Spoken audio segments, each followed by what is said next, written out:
시청자 여러분 안녕하십니까? 1월 14일 목요일 생방송 수도권 투데이입니다. 네, 수도권 투데이 수도권 인사이트로 시작하겠습니다. 김성수 평론가 모셨습니다. 안녕하십니까? 안녕하세요, 김성수입니다. 네, 어서 오세요. 자, 오늘 세금 얘기 좀 해보죠. 예. 네. 강남의 여러 사안에 대해서 얘기가 많은데 일단 세금 체납액이 이 강북보다 강남 쪽에 있는 세무서들이 제대로 세금을 못 걷어들이는 모양이에요. 왜 그러죠? 그렇습니다. 지금 그 서초 세무서 네. 가장 대표적으로 들 수가 있겠는데요. 예. 서초 세무서는 지금 체납액 기준으로 1위입니다. 그런데 연간 1조 원에 달하는 돈을 못 걷어들이고 있습니다. 세금을. 강남 지역의 다른 세무서들도 사정이 비슷한 걸로 알려져 있거든요. 네. 지금 우리가 그림을 보면서 강남 지역 세무서들이 얼마나 일을 잘하고 있는지 한번 확인을 좀 해보도록 하겠습니다. 네. 자, 서울 서초 세무서 네. 무려 9,264억 원이나 걷지를 못했습니다. 서울의 삼성 세무서 7,676억 원을 걷지 못했죠. 서울의 역삼 세무서 7,008억 원을 세금을 걷지 못했고요. 네. 이제 용인이 6,476억 원으로 4위에 잠깐 올라가 있고, 그 다음에 5위가 또 서울 반포 세무서입니다. 네. 6,320억을 못 걷었습니다. 서울의 강남 세무서도 5,427억 원을 못 걷었는데요. 전체 115개 세무서 가운데 체납세액이 가장 많이 발생한 것이 서초 세무서, 네. 2위가 삼성 세무서, 역삼 세무서, 5위가 반포 세무서, 8위가 강남 세무서 이렇게 되니까 네. 정말 그 강남 지역 내에서 10위권 내의 절반이 네. 세금을 안 내는 세무서들, 세금을 잘 못 걷는 세무서들이다. 이렇게 볼 수가 있겠고요. 전체 2014년에 체납된 세금이 모두 26조 7,932억 원이에요. 네. 이 돈만 있으면은 지금 그렇게 난리가 나고 있는 그 누리과정 네. 예산 깔끔히 해결이 됩니다. 아. 해결되고도 돈이 남죠. 그래요? 네, 그렇습니다. 오. 그러니까 이 규모, 체납 세액의 규모가 어마어마하다 이렇게 볼 수가 있겠죠. 네, 뭐 왜 그런 걸까요? 세수 규모가 크다 보니까 이 체납액도 많은 걸까요? 뭐 어떻게 보시나요? 원래 이제 원칙적으로는 한 세무서에서 걸어들이는 세수액들이 많으면 체납액이 많을 수밖에 없는 게 네. 네. 퍼센테이지로 되게 결정이 되기 때문이죠. 전체 그 보통 10% 안팎에서 네. 체납들이 있게 된다고 얘기를 하는데요. 네. 근데 보통 우리나라에서는 세금을 그래도 상대적으로 굉장히 잘 걷고 있는 편이에요. 그래서 5, 6% 정도를 갖다 봅니다. 그런데 네. 세금을 걷어야 되는 액이 크면 클수록 5%가 커지는 거 아닙니까? 네. 그러니까 이제 그만큼 체납액이 많다는 게 정설이긴 한데, 근데 우리나라의 그 특히 서울 지역을 들여다보면 좀 이런 정설도 맞지 않는 것 같습니다. 지금 세수 실적으로 1위가 어디냐면 바로 영등포 세무서예요. 그래요? 영등포 오. 세무서는 12조 1,967억 원을 걷어들였습니다. 네. 그런데 체납액이 3,426억 원밖에 안 돼요. 그러면 전체 중에서 몇 위냐? 26위입니다. 그러니까 실제로 그 걷어들인 돈이 많으니까 체납액이 3천억 이상 넘어가는 것은 어쩔 수 없었는데, 그렇다고 해도 9천억이나 이렇게 너무 못 많다. 걷어들인다는 거, 이거는 상식적으로 납득이 안 되는 것이죠. 네. 그러게요. 그리고 대기업 본사가 많은 곳 세금 액수가 크지 않겠습니까? 네. 그리고 사실 대기업들은 어떻게 보면은 세금을 낼 때 여러 가지로 또 좀 절세하고 뭐 이런기 때문에 잘 안 낸다는 식의 선입견들이 있잖아요. 그런데 이 남대문 세무서가 이 대기업 본사가 많은데 체납 발생액은 66위. 상당히 기업들이 세금을 잘 내고 있다는 얘기고요. 네. 그리고 세수 규모에서도 2위였어요. 그러니까 1, 2위 세수 규모로 따져서 1위인 영등포, 2위인 남대문이 네. 다 체납세액이 그 30위권 밖으로 이렇게 떨어져 나가는데, 그런데 왜 이 강남 쪽에 있는 세무서들만 이런 꼴인가? 여기는 그러게요. 문제가 있다, 이런 지적들이 나올 수밖에 없는 것입니다. 이 서초하고 삼성 이쪽에는 뭐 기업 본사가 많은 건 아닌 겁니까? 그럼 이것은 뭐 기업 본사들도 있죠, 서초 삼성 네, 쪽에. 네. 그런데 기업 본사보다도 개인의 그 세금 체납이 상당히 많은 전문직들이 좀 많이 사는 걸로. 거예요? 전문직들 이런 아. 분들의 세금 체납들이 심각한 상황이다 이렇게 보고 있는데, 그분들은 일부러 안 내는 건 아닐 거 아니에요. 일부러 안 내는 거예요, 세금을? 왜 그러는 겁니까? 뭐 이것 제 개인적인 생각입니다만 네. 일부러 안 내는 가능성이 상당히 높다고 봅니다. 근데 저는 이것이 네. 실제로 이렇게 비난은 쏟아지지만 우리가 세금을 갖다 이렇게 그 체납하거나 그랬을 때 실질적으로 어떤 형사적인 처벌을 받는지 보면 네. 물론 이제 금액이 좀 크고 과중하다고 하면 거기에 대해서 적절한 형사적인 책임들도 묻긴 하지만 대부분 밀린 세액들 정리해가지고 내면은 별로 큰 문제 없거든요. 네. 그리고 사회 지도층이라고 하는 사람들이 세금 안 내는 경우들이 너무 많지 않습니까? 네. 뭐 예를 들어서 뭐 이전 전직 대통령도 추징금이라고 하는 이것도 역시 세금에 속한다고 봐야 되는데 추징금 안 내고 버티고 계시잖아요. 29만 원밖에 없다면서 골프는 다 치고 다니시고 네. 그리고 실제로 세금 체납액이 있는 그런 사람들 중에서 뭐 갑자기 장관 뭐 후보자가 되니까 뭐 밀린 세금 다 내고 이런 분들도 있지 네, 않습니까? 그렇죠. 그리고 맞습니다. 탈세를 위해서 자기네들은 절세라고 얘기하지만 뭐 다운 계약서를 작성한다는 등 뭐 이런 일들을 막 뭐 나와서 당당하게 청문회에서 얘기를 하시잖아요. 이런 상황이니 솔직히 세금을 내는 사람들이 바보다 이런 네. 얘기가 나올 수밖에 없는 거 아니겠습니까? 그리고 지금 그런 인식들을 일단 강남의 세무서들이 여실히 보여주고 있다 이렇게 네. 볼 수밖에 없는 것이죠. 네, 그렇다면 이 체납액들 징수할 수 있는 뭐 실효성 있는 대책은 어떤 게 있다고 보실까요? 세금 안 내면은 그야말로 빨가 벗겨야 되는 거죠. 실제로 네. 그 우리나라는 세금에 대해서 이렇게 뭔가 탈세나 이런 부분들이 있었을 때 네. 그 제재가 상당히 약한 그런 나라입니다.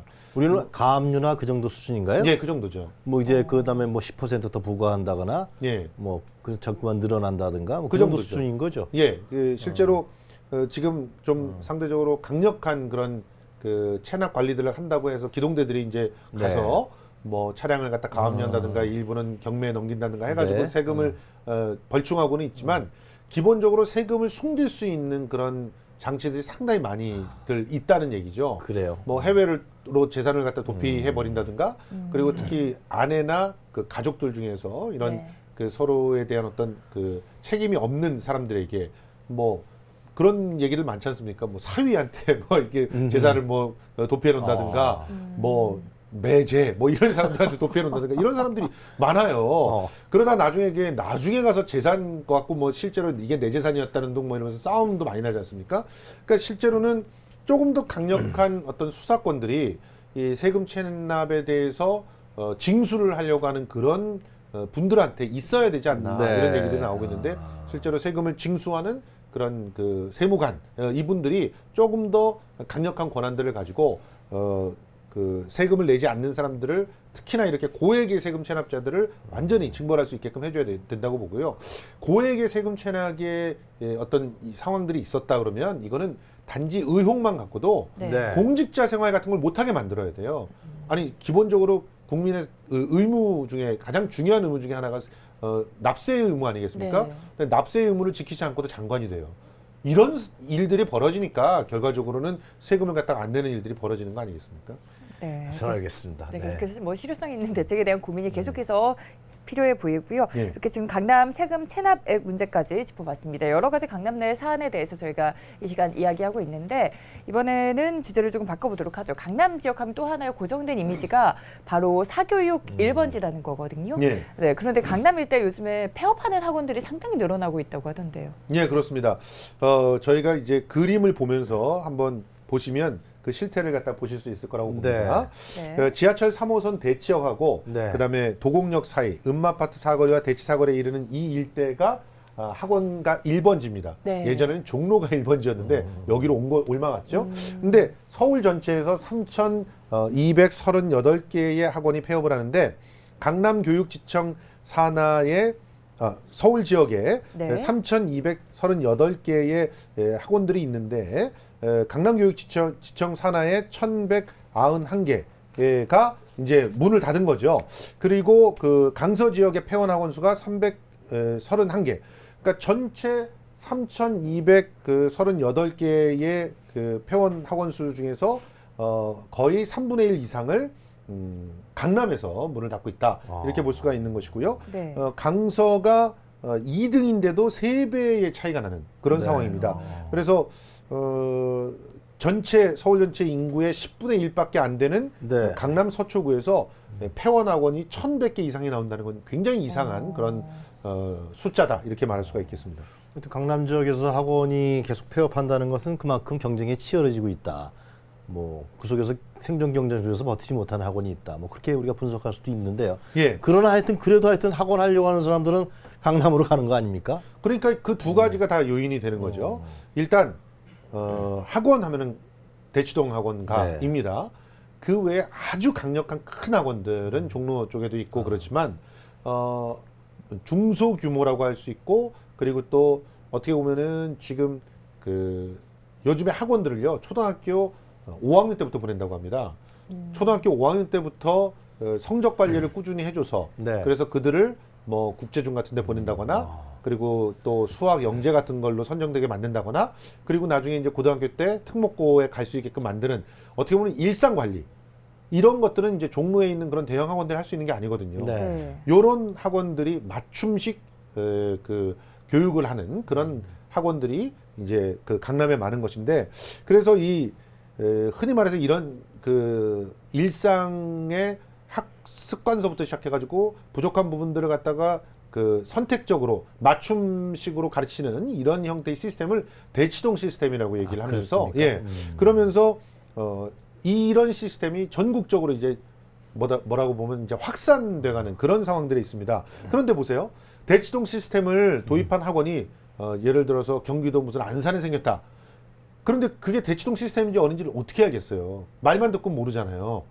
가장 대표적인 그 프로필이 강남 어디에서 무슨 학원을 하다가 왔다. 대치동에서 하다 예, 왔다. 강남 무슨 학원에서 몇 년간 강사를 하다 왔다. 그러면서 강남 학원에 있었던 뭐 무슨 사진 같은 게 같이 나온다든가 이런 가장 확실한 경력이 되겠죠.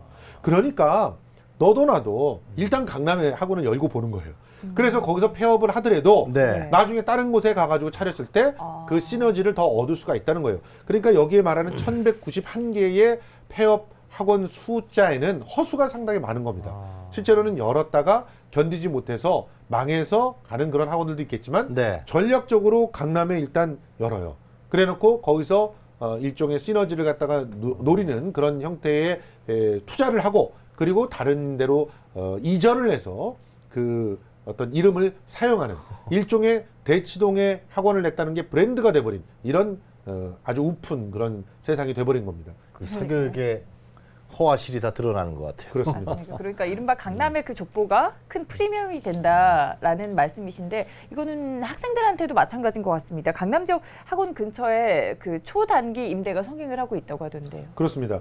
지금 이게 사실은 보면 참 재미난 먹이사슬이에요. 네. 자, 일단은 강남에서 활약하는 그런 강사가 있어야 그 강사를 중심으로 학원을 만들 수가 있잖아요. 예. 그러니까 강남 주변에 일단 학원들이 막 들어설 수밖에 없는 거죠. 그리고 이런 학원들에 이런 강사들이 있다고 하니까 요즘에는 아이들이요 인터넷을 다 뒤져가지고요 자기 시간표를 짜요. 아, 선생님을 찾아서. 예, 선생님이 누가 이름 뭐 예를 들어서 국어는 어떤 선생님이 이름이 나 있고 영어는 어떤 선생님이 이름이 나 있고 수학은 어떤 선생님이 이름이 나 있다. 그러면 그 포트폴리오를 다 짜가지고 네. 지금 월요일 날은 국어 중심으로 그 A 학원에 가가지고 듣고 그리고 화요일에는 수학 중심으로 B 학원에 가서 듣고 이런 일들 그 중간중간에 시간이 나오면은 잠깐 C 학원에 가서 듣고 오고 네. 이런 일들이 벌어지고 있는 거예요. 학교에 가서는 뭐 하나요? 그럼? 학교에 가서는 자겠죠. 그러니까 이런 일들이 벌어지니까 네. 결과적으로 집이 강남에 있어야만 되는 거예요. 그렇지 않고는 A 학원 갔다가 B 학원 갔다가 C 학원 갔다가 이 학원의 그게 안 어떤 되겠네요, 순례를 그죠? 할 수가 없는 거죠. 그러다 보니까 결국은 네. 대치동 주변에 있는 그런 그 월세방들이 네. 그냥 엄청난 인기입니다. 학생들 초단기. 혼자서 거기서 사는 건가요? 먹고 자고 그죠? 학생도 혼자만 살지는 않죠. 부모님과? 뭐 혼자만 사는 친구들도 있습니다. 그런데 한 월세 아파트 50% 말씀하신 거죠? 60% 정도는 이때만 주로 엄마가 와요. 그래서 학원을 겨냥한 겨울방학 초특강 뭐 이런 시기에 네. 한 석 달 살다가 다시 심지어는 뭐 경남 뭐 이런 데서도 올라옵니다. 그래서 제가 이제 사실 요 부근에 살잖아요. 네. 그래서 겨울방학 때면은 아주 네. 희한한 광경들을 보는데요. 어떤 광경들을 보세요? 경상도 사투리를 쓰거나 네. 전라도 사투리를 쓰는 학생들, 충청도 사투리를 쓰는 학생들이 서울 학생이랑 같이 막 얘기를 하면서 네. 학원에서 나오는 그런 모습들을 보는 거예요. 이게 참 어떻게 이런 문제들을 갖다 해결해야 될지 참 암담한 그런 상황인데요. 네. 그러다 보니까 주변의 월세방들은 엄청나게 천정부지로 가격이 솟습니다. 가격이 네. 얼마나 됩니까? 실제로 지금 예. 대한민국 사교육 1번지라고 꼽히는 대치동 대치 아이파크 네. 지난해 말 전용 면적 84.98제곱미터 규모의 아파트가 보증금 2억 6천만 원에 월세 270만 원을 내는 월세예요. 성사가 어마어마하네요. 됐습니다. 월세 270만 원입니다. 장사하는 곳이 아닙니다. 그냥 자는 거주 곳입니다. 목적으로. 거주하는 곳이. 네. 그리고 같은 해 1월에 계약이 하나가 체결됐는데 또 보증금 2억 5천에 월 250만 원. 이런 상태고요. 고가 주상복합의 상징인 서울 도곡동의 타워팰리스. 네. 네. 기본적으로 월세가 300이 넘는 황제 월세들이 많습니다. 1차 같은 경우 지난해 체결된 9건이 보증금이 보통 월세의 한 12개월어치 정도를 내거나 네. 그리고 아예 그냥 한 24개월어치를 갖다 이렇게 묶어가지고 내는 그런 형태의 준월세 계약들이 많고 300만 원 이하는 지난해 3월에 체결된 그것도 전용 면적이 64.55제곱미터 짜리 하나밖에 없었고요. 네. 전부 다 300만 원 이상 월세가. 그래서 아예 들어올 때 뭐 석 달 뭐 이렇게 단타로 거주하는 데 있잖아요. 네. 석 달 월세 내고 들어옵니다. 아예 딱 내고 그리고 다 하고 나서 그냥 가고. 이런 형태의 계약들도 상당히 많아요. 예전에 이런 게 이제 강남 지역에서 외국인들이 잠깐 출장 왔다가 네. 뭐 그 사람들은 호텔에서 사는 것보다는 이 월세가 싸잖아요. 네. 그래서 이제 좀 있었거든요. 외국인들의 맞춤식 그런 방들이 이제는 아예 이렇게 원정 학원을 다니는 학생들에게 맞춤식 이런 월세방들이 존재하고 있는 그런 상황입니다. 그리고 지금 보면은 서초구 같은 경우는 또 지금 제수촌이라고 하는 게 형성이 돼 있는데 제수촌이요? 예, 네. 여기는 이제 대치동하고 달라요. 그러니까 학원이 다 특성화되고 있어요. 어... 재수학원들 중에서도 그 명문이라고 하는 그런 데는 종로에 몇 군데가 있잖아요. 네. 그런데 그런 데들이 이제 명성을 잃어가고 있어요. 서초구 쪽으로 옮아가고 있는 게 서초구에는 정말 학원이 다양하거든요.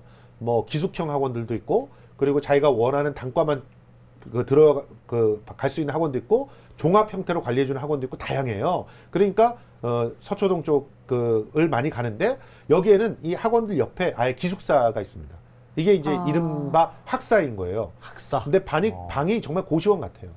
창도 없는 데가 있어요. 그런데 이런 데가 월 얼마를 받는지 아십니까? 100만 원씩 받아요. 한 1, 2평, 2, 3평 합니까? 그렇죠. 그 조그만 평수에 안에 예, 그렇습니다. 뭐 침대 있고 식상 하나 그렇게 있겠군요. 그렇죠. 뭐 그런데 이제 기본적으로 왜 이 학사에 집어넣느냐? 네. 일상을 관리해 준다는 겁니다. 아... 고시원은 그냥 뭐 네, 누가 들어오든 자유롭죠. 뭐라든 네. 그냥 다 자유롭잖아요, 사실. 뭐 조용히만 하면 되는 거죠. 네. 그런데 이 학사는 철저하게 기상 시간서부터 시작해가지고 이 친구가 학원에 가는 시간에 맞춰서 네. 서비스가 들어옵니다. 알람도 다 될 뿐만이 아니라 직접 뭐 챙겨가지고 스케줄 관리를 하고 있고요.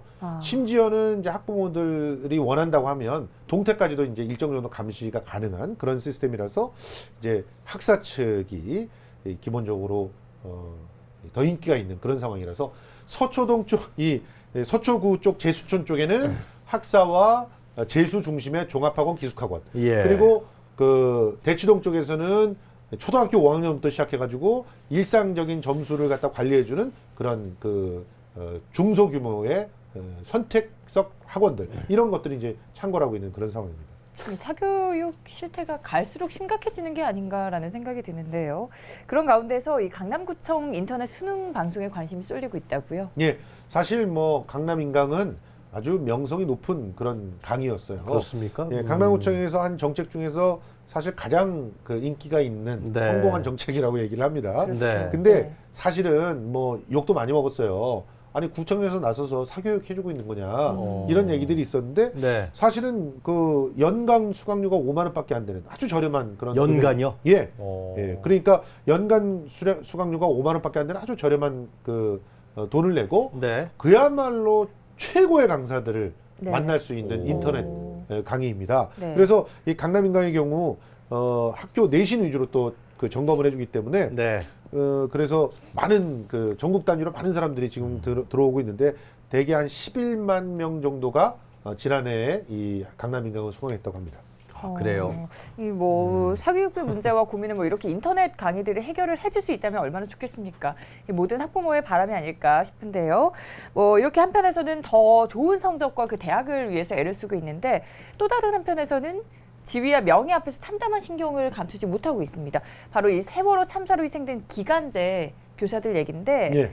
세월호 참사 당시 학생들을 구조하다가 희생이 됐고요. 그러한 기간제 교사들의 순직 처리가 불가능할 거다. 이렇게 해서 논란이 되고 있죠. 다른 그렇습니다. 얘기네요. 네. 지금 그죠? 예.